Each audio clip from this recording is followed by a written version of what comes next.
Olá, meus amados, a paz do Senhor Jesus Cristo esteja com todos. Estamos aqui para a honra e glória do Senhor para mais uma exposição do livro dos Atos dos Apóstolos. Na exposição passada falamos fatos relacionados à vida de Estevão, o primeiro mártir da igreja primitiva.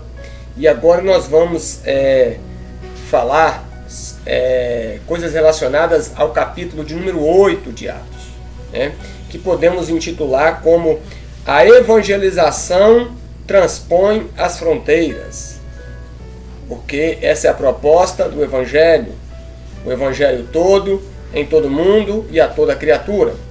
Então, o Evangelho de Jesus Cristo, irmãos, é muito mais do que uma ideia. O Evangelho de Jesus Cristo é o poder de Deus para a salvação de todo aquele que crê. Então, nós vamos ver aqui a partir de Atos 8, o vigor, essa poderosa evangelização, e vamos aprender aqui algumas lições muito importantes. A primeira lição importante que nós aprendemos nesse texto de Atos capítulo 8, é que a perseguição promove a evangelização. Nós podemos perceber aqui em Atos 8, vai dizer o seguinte: e também Saulo consentiu na morte dele, e fez-se naquele dia grande perseguição contra a igreja que estava em Jerusalém, e todos foram dispersos pelas terras da Judéia e de Samaria, etc. os apóstolos. E uns varões piedosos foram enterrar Estevão, e fizeram sobre ele grande pranto. E Paulo assolava a igreja, entrando pelas casas e arrastando homens e mulheres, e os encerrava na prisão. Então, queridos, verdadeiramente, nós podemos dizer que, apesar da perseguição, a igreja, ela se prontificou a evangelizar, ela foi dispersa, E um fato interessante que narra aqui é que Paulo, ele assolava a igreja, Aquele mesmo Saulo, que, como diz aqui, ele consentiu na morte de Estevão, ele segurou as roupas daqueles que apedrejavam Estevão, Agora Paulo, ele assolava a igreja, O verbo assolar descreve, irmãos, um animal selvagem despedaçando a sua vítima. Só para você ter uma ideia, Isso denota então o quê? Isso denota muita crueldade e violência. O verbo lumaino no grego significa justamente isso, crueldade e violência. Era essa a forma que Paulo agia para poder deter a igreja, assolava, perseguia. Como o texto diz aqui, ele não poupava nem as mulheres e simplesmente encerrava-os na prisão. Um outro ponto aqui, irmãos, interessante nessa questão, que a perseguição promove a evangelização, é que a igreja ela foi dispersa. Aqui no versículo 4 vai dizer assim, mas os que andavam dispersos iam por toda parte anunciando a palavra, Então, quer dizer, essa dispersão trouxe benefícios, A comissão, ela foi cumprida através da perseguição. Então nós podemos entender que a perseguição, ela não é um acidente de percurso, mas ela está até mesmo na agenda de Deus. A perseguição nunca destruiu a igreja e nem vai destruir. Muito pelo contrário, ela faz com que a igreja avance e transpasse fronteiras. Glória a Deus. John Calvino, ele diz que, pela maravilhosa providência de Deus, a dispersão dos fiéis levou muitos à unidade da fé. Assim o Senhor trouxe luz das trevas e vida da morte. O que parecia ser o fim da igreja, na verdade foi a promoção para uma evangelização em massa. Louvado seja o nome do Senhor por isso. A palavra interessante que eu achei aqui, meus amados irmãos, eu quero compartilhar com vocês aqui, é que a palavra dispersos, ela é o termo usado para indicar a sementeira, a semeadura, ou seja, espalhar a boa semente. Então, eles foram dispersos, mas com um propósito, o propósito de espalhar a boa semente do Evangelho em outros lugares distantes das fronteiras em Jerusalém. Outro fato que nós podemos também ter como notório é o fato de que a dispersão produziu uma poderosa evangelização, né? Então está aqui, nós podemos, Peter Marshall, ele diz que a perseguição foi necessária para levá-los a cumprir o que está escrito em Atos 1:8. Então eu sempre faço esse trocadilho, porque se vocês observarem, meus amados irmãos, até o capítulo 7 de Atos, a igreja está em Jerusalém, fazendo uma grande obra em Jerusalém. A igreja se multiplicando em Jerusalém. Eles receberam o batismo no Espírito Santo em Jerusalém, revestidos de poder em Jerusalém. A igreja crescia em número em Jerusalém, multiplicava o número de discípulos em Jerusalém. Até os sacerdotes obedeciam à fé em Jerusalém. Os diáconos foram instituídos em Jerusalém. Estevão, o primeiro mártir, foi martirizado em Jerusalém. Mas Jesus falou lá em Atos 1, versículo 8, que eles deveriam ser testemunhas em Jerusalém, na Judéia, na Samaria, até os confins da terra. Aí quando você olha em Atos 8:1, fala assim, ó, e por causa da perseguição, né, contra a igreja que estava em Jerusalém, todos foram dispersos pelas terras da Judéia e Samaria, etc. os apóstolos. Então eu sempre digo, quem não quer cumprir Atos 1:8, muitas vezes sofre Atos 8:1, porque a palavra de Jesus tem que ser cumprida, né? Então veja que eles, com a perseguição e com a morte de Estevão, eles foram dispersos para Jerusalém. Ou eles foram dispersos de Jerusalém para, como o texto diz aqui em Atos 8:1, para a Judéia e Samaria. Então eu concordo aqui. Então, na verdade, irmãos, as perseguições, elas nunca foram impedimentos para o crescimento da igreja e para a propagação do evangelho. Nós podemos dar exemplo, por exemplo, em 1553, a rainha Maria Tudor mandou queimar em praça pública vários líderes da igreja e promoveu um verdadeiro banho de sangue. Porém, ela morreu precocemente em 1558. A igreja da Inglaterra floresceu com maior vigor e surgiu um dos mais poderosos movimentos de reforma e de reavivamento na Inglaterra, né, e o puritanismo. As perseguições japonesas e comunistas na Coreia do Sul não conseguiram destruir a igreja. Ao contrário, a igreja sul-coreana é uma das mais robustas e crescentes do mundo. Em 1949, o governo chinês foi derrotado pelos comunistas e 637 missionários da missão no interior da China foram obrigados a deixar o país. Anos depois, os cristãos da China já eram 40 vezes mais numerosos. Ninguém pode deter os passos da igreja, ninguém pode calar sua voz. Prisões, fogueiras não podem impedir o seu avanço, conforme proclama um cântico pentecostal e diz: ninguém detém esta obra santa. Louvado seja o nome do Senhor. Meus queridos, em Atos capítulo 8, versículo 5, nós vemos aqui uma ênfase no ministério de Filipe, né? No versículo 4 de Atos 8 diz assim, ó, mas os que andavam dispersos iam por toda parte anunciando a palavra. Iam por toda parte anunciando a palavra. E aí no versículo 5 dá um destaque a Filipe.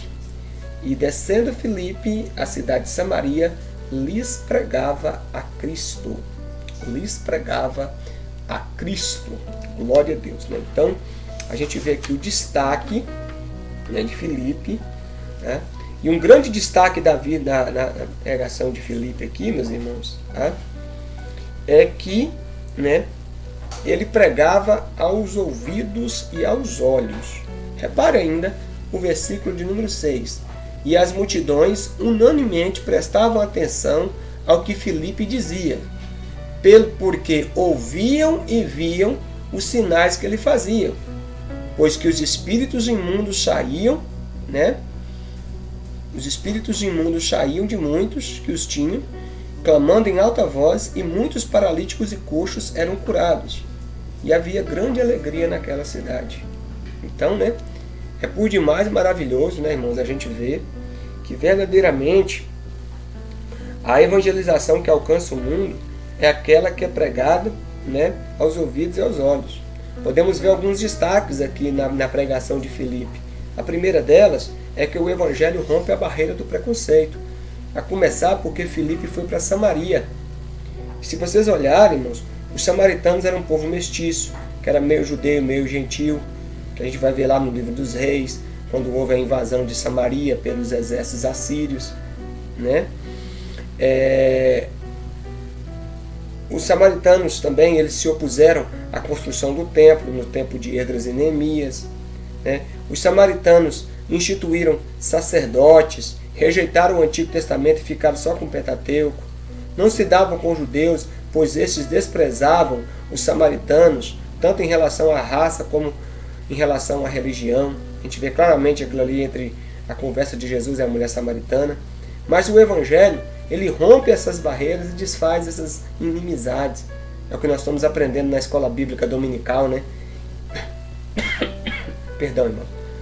Que através da cruz de Cristo, o Senhor desfaz a barreira da inimizade e faz a paz. Louvado seja o nome do Senhor. O mesmo poderoso Evangelho que foi pregado em Jerusalém, agora está sendo pregado em Samaria. Glória a Deus. E, como nós falamos, a pregação ela foi endereçada aos ouvidos e aos olhos, né?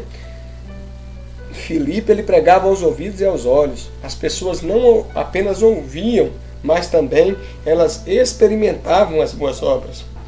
Concordo com o reverendo Hernando Dias Lopes, que ele diz que hoje há gigantes do conhecimento nos púlpitos, mas anões em demonstração de poder. Os samaritanos foram libertos de suas aflições físicas, do controle demoníaco e, sobretudo, de seus pecados. O Evangelho produziu salvação, libertação e alegria, que é o que a gente vê aqui nos versículos 7 e 8, que diz: pois os espíritos imundos saíam de muitos os que o tinham, clamando em alta voz, e muitos paralíticos e coxas foram curados, e havia grande alegria naquela cidade. Louvado seja o nome do Senhor. Esse é o poder do Evangelho quando ele é pregado aos ouvidos e aos olhos. Demonstração de palavras, mas também principalmente de poder. Como Paulo diz na carta aos Coríntios, ele diz que o Evangelho não constitui-se somente em palavras, mas também em poder. Porque o Evangelho é poder de Deus. Aleluia! Um outro ponto interessante, queridos, que nós vamos destacar, o terceiro ponto aqui, é que o Evangelho, a evangelização, ela desmascara o misticismo. E aqui nós vamos falar um pouquinho sobre fatos relacionados à vida a um certo personagem chamado Simão o Mágico. Então nós vamos destacar aqui alguns pontos relevantes sobre essa questão, sobre esse personagem, que ele ocupa aqui uma ênfase. Aqui nós vamos dar um pouco de destaque aqui a esse personagem, né? Porque nós precisamos cada dia desmascarar o misticismo, né, no meio da igreja e até mesmo aqueles que tentam se aproximar de nós. Então vamos lá, né? Em primeiro lugar, a primeira que nós vamos destacar é o orgulho de Simão. Olha o que diz no versículo 9. Versículo 9 diz assim: e havia ali um certo homem chamado Simão, que anteriormente exercera naquela cidade a arte mágica e tinha iludido as pessoas de Samaria. Olha aí, tinha iludido, né? A outra coisa, a popularidade de Simão. Olha só, versículo 10 e 11. Ao qual todos atendiam, desde o mais pequeno até o maior, dizendo: este é a grande virtude de Deus. E atendiam-no a ele, porque já desde muito tempo os havia iludido com artes mágicas. Então veja que essas coisas, irmãos, que muitas vezes são de procedências demoníacas, acaba iludido com as pessoas, porque as pessoas elas são fascinadas pelo sobrenatural, mesmo que isso muitas vezes as engane, as ludibrie. Veja que ele usa a palavra, veja que Lucas ele usa a palavra iludir aqui duas vezes, ele usa no versículo 9 e no versículo 11, que as pessoas estavam iludidas por esse camarada aí, por esse, né, Simão o Mágico, né? Outro ponto a destacar é a dissimulação de Simão. Olha o versículo 12 e 13. Mas, como crescem em Filipe, que lhes pregava acerca do reino de Deus e do nome de Jesus Cristo, se batizavam tanto homens como mulheres, e creu até o próprio Simão, e sendo batizado, ficou de contínuo com Filipe, e vendo os sinais e as grandes maravilhas que se fazia, estava atônito. Queridos?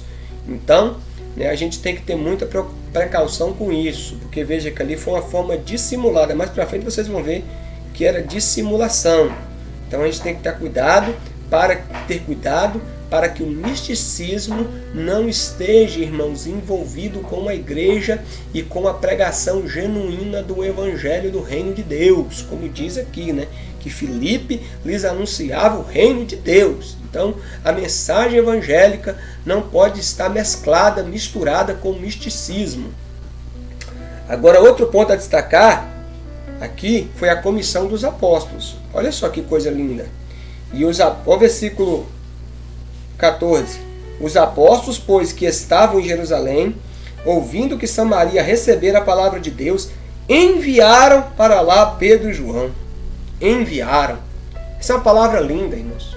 Essa palavra enviar, aposteio no grego.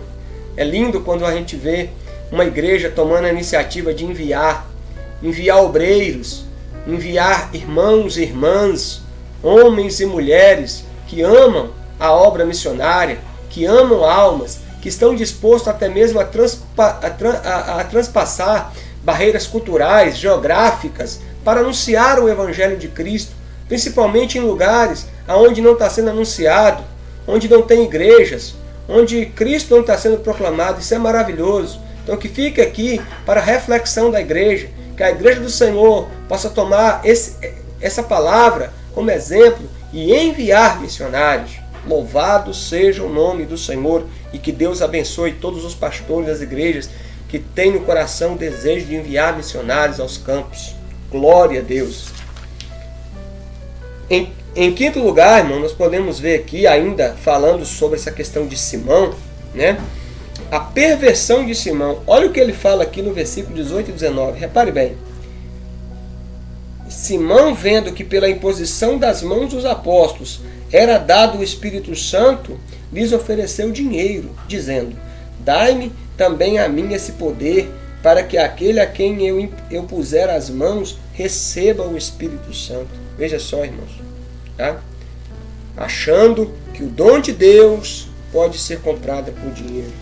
Mas olha a resposta imediata, a punição imediata que Pedro direcionou para ele. Olha só. E disse-lhe Pedro: seu dinheiro seja para contigo e para a perdição, pois cuidaste que o dom de Deus se alcança por dinheiro. Tu não tens parte e nem sorte nessa palavra, porque o teu coração não é reto diante de Deus. Arrepende-te, pois, desta tua iniquidade e ora a Deus, para que porventura te seja perdoado os pensamentos do teu coração, pois vejo que estás em fel e amargura em laço de iniquidade. É a segunda vez, irmãos, que o pecado tenta entrar na igreja por intermédio do dinheiro. Ananias e Safira tentou comprar o reconhecimento e Simão tentou comprar o poder. A igreja de Deus precisa ter discernimento para não receber qualquer tipo de oferta. Se a motivação do ofertante não for pura diante de Deus, tua oferta se torna maldição e não bênção para a igreja. Assim pronunciou sabiamente o reverendo Hernandes Dias Lopes. Que fica essa lição para nós. Então Pedro foi veemente. Oxalá, irmãos? Ai quem dera se todos os líderes espirituais tivessem esse discernimento para no momento em que ele vê que as coisas de Deus estão tentando ser manipuladas por coisas materiais, por dinheiro, eles tivessem essa autoridade do alto para repreender e não aceitar esse tipo de condição. Amém, meus amados? Que fica essa reflexão para nós, que o dom de Deus não é comprado por dinheiro, mas é recebido por graça, por intermédio do Espírito Santo de Deus. E aí, em último ponto, em relação a Simão também, a gente vê a súplica que ele fez. Ele falou: respondendo, porém, Simão disse, versículo 24, orai vós por mim ao Senhor, para que nada do que disseste venha sobre mim.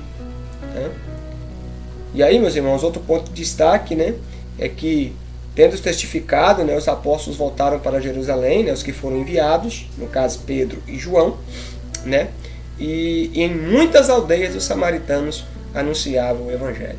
A minha alegria e coroa é justamente ver isso, é de ver o Evangelho de nosso Senhor e Salvador Jesus Cristo sendo anunciado. Louvado seja Deus em todas as aldeias, em todas as tribos, em todas as línguas e em todas as nações.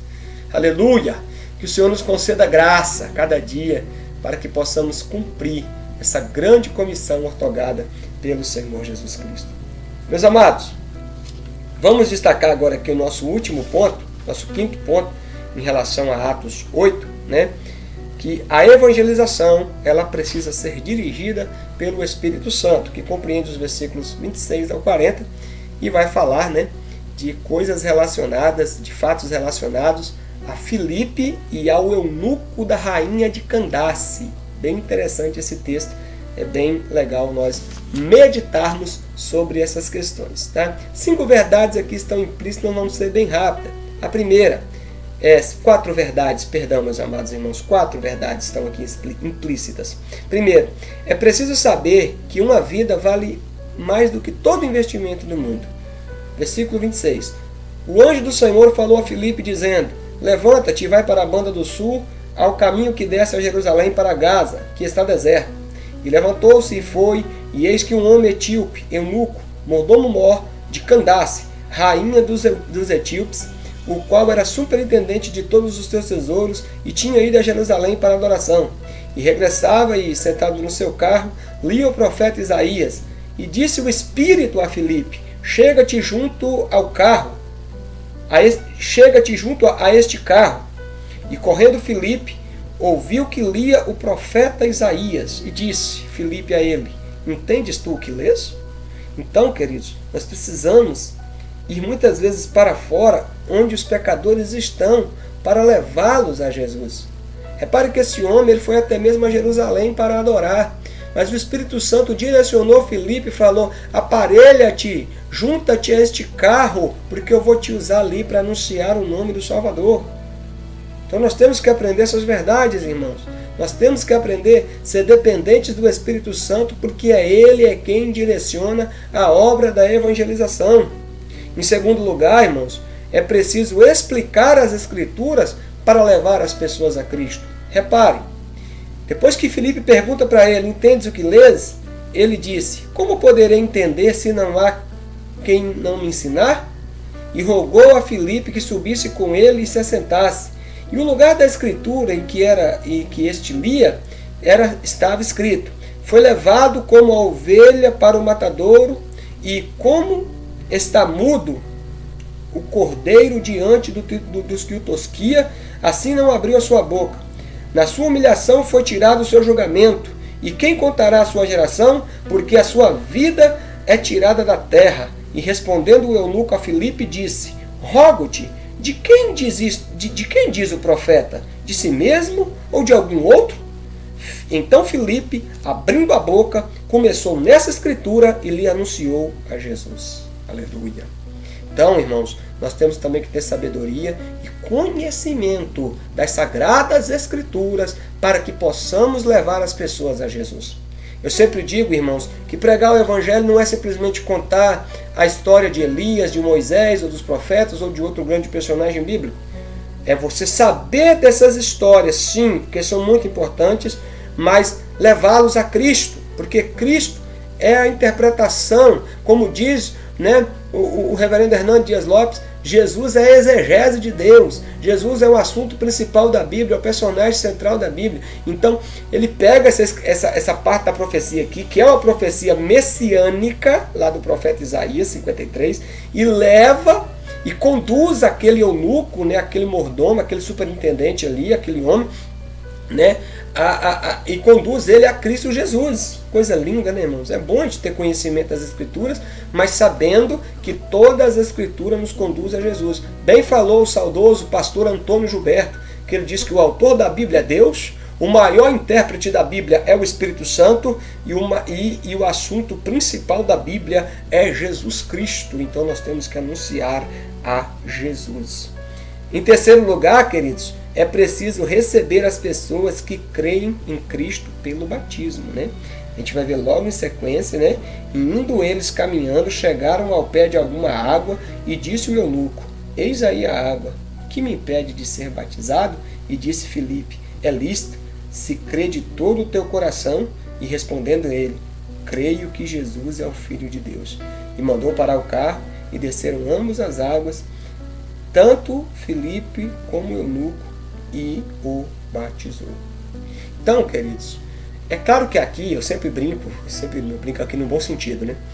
Que aqui o discipulado de Filipe para o eunuco foi um intensivão. Eu não sei se durou horas, possa ser que duraram horas talvez, mas Filipe foi direto ao assunto. Ele anunciou Jesus Cristo, que o batismo representa a nossa união com Cristo, o testemunho da salvação. Com certeza Filipe falou desses assuntos que são assuntos essenciais. Eu sempre digo, eu sou a favor do batismo, que seja precedido, nem que seja, irmãos, por um intensivão como foi esse aqui, de um discipulado, anunciando qual é o sentido do batismo e principalmente a nossa crença cabal, não uma crença enganosa, com segundos interesses, mas uma crença genuína no Senhor Jesus Cristo. Veja que foi isso que ele falou, e disse, né, Filipe abrindo a boca, começando, versículo 36, né, o eunuco pergunta: eis aí a água, o que importa ser batizado? Olha o versículo 37, e disse Filipe: é lícito, se crê de todo o teu coração. E respondendo ele: sim, eu creio que Jesus é o Filho de Deus. Aleluia. Então aqui está a grande verdade. Então nós não podemos batizar pessoas apenas por emoção, mas tem que ser uma fé genuína que brota de crer que Jesus Cristo é o nosso único Salvador, que Ele é o Filho de Deus, que Ele é o Messias. Aleluia. Então o batismo, ele está inserido na grande comissão e é o testemunho da salvação. E em quarto e último lugar, meus irmãos, falando sobre a questão de Filipe e o eunuco, né, é preciso nós estar sempre abertos à nova direção do Espírito. Repare, no versículo 39 diz assim, e quando saíram da água, o Espírito do Senhor arrebatou Filipe, e não o viu mais, e o eunuco, jubiloso, continuou o seu caminho. Glória a Deus, né? Então, ali, quando quando eles saíram das águas, né? Quando ele foi batizado, quando ele batizou o eunuco, e aqui fica uma lição, né, irmãos? Às vezes a gente fica preso de que quem pode fazer batismo é somente pastores, né? E a gente vê essa passagem aqui claramente, que Filipe, por exemplo, ele não era um pastor, ele era um diácono, né? E até mesmo os outros irmãos leigos, a gente vai ver mais na frente, no estudo de Atos, né? Várias pessoas da Cristo foram batizados, né? Então a gente fica... Então isso aqui vale mais, muitas vezes, são para igrejas locais, nas cidades, né, que geralmente as igrejas, elas reúnem, marcam datas específicas, né? Eu não sou contra isso não, muito pelo contrário, tá, irmãos? Só estou fazendo uma observação. Mas, por exemplo, um casal de missionários que vai para um determinado lugar, lá na África, lá na Ásia, né, em lugares longínquos, numa ilha, por exemplo, e alguém quer se batizar, será que ela precisa esperar o pastor presidente da sua igreja que o enviou? Não, não. Eis aí a água que impeça de ser batizado. Se você é um crente cheio do Espírito Santo, você pode fazer esse batismo, tá? A Bíblia, ela autoriza isso aqui, principalmente para os irmãos e irmãs que estão no campo missionário. Amém? Glória a Deus. Se tiver a possibilidade, toda vez que for ter um batismo, um pastor presidente se deslocar da sua igreja local, da sua igreja sede, e ir lá para poder batizar o irmão lá na África, lá na Ásia, amém, né? Se tiver condições e recursos para isso, amém. Mas se não, o missionário que está no campo pode fazer isso perfeitamente. E assim, meus irmãos, para nós encerrarmos, diz aqui, Filipe, versículo 40, Filipe se achou em Azoto, ele foi arrebatado, né? Que ele estava lá, né, em Gaza, lá na região de Gaza, e foi arrebatado e já apareceu em Azoto. E indo, passando, anunciava o evangelho em todas as cidades, até que chegou a Cesareia. Então, Filipe verdadeiramente, ele estava aberto à nova direção do Espírito Santo, ele vivia sob o fluido do Espírito Santo, e onde o Espírito Santo o direcionava, ele obedecia à voz do Todo-Poderoso, porque é o Espírito Santo, mais uma vez eu digo e ratifico, que é ele que controla, que direciona a obra missionária. Para concluir, É a exposição de Filipe, irmãos. Filipe, ele usou a mesma mensagem tanto para o evangelismo em massa, em Samaria, como também para o evangelismo pessoal, né, com o eunuco no deserto. Em ambos os casos, vemos as semelhantes respostas. Eles creram e foram batizados e houve grande alegria. Você pode comparar aqui, versículo de número 8, diz que havia grande alegria em Samaria, e no versículo de número 39 fala que o eunuco continuou o seu caminho com alegria, jubiloso. Amém, meus amados?